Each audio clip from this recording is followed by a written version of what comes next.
Sana kurban. Çatı katında intiba var ki nerede aranacak hakkının hakkı.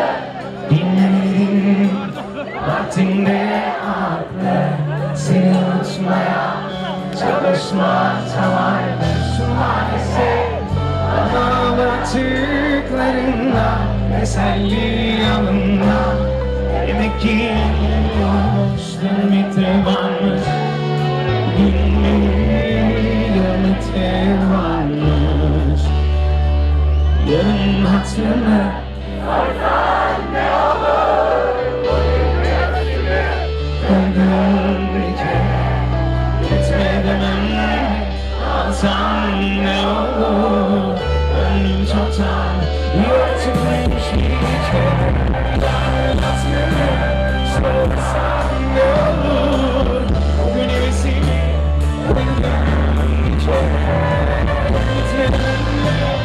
Alsan ne olur, önüm çoktan yırtılmış bir kere. Yarın hatırına sorsan ne olur, bugün resmi döndüm bir kere. Gitme demem. Alsan ne olur, önüm çoktan yırtılmış bir kere.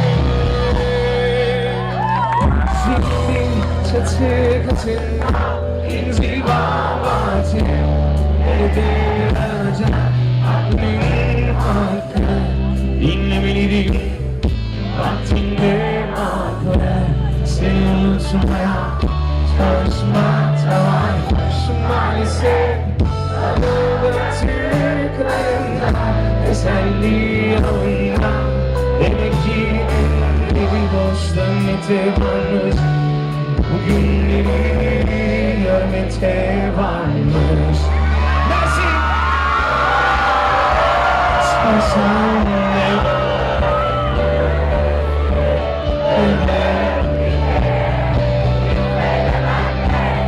alsan ne olur.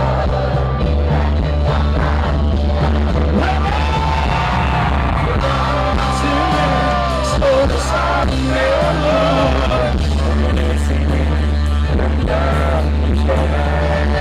gitmeden ne alsan ne olur, önüm çoktan yırtılmış bir kere. Yarın sorsan ne olur, bugün resmi döndüm bir kere. Gitmeden ne alsan ne olur. Mersin, hoş geldin.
Teşekkürler, hoş geldiniz.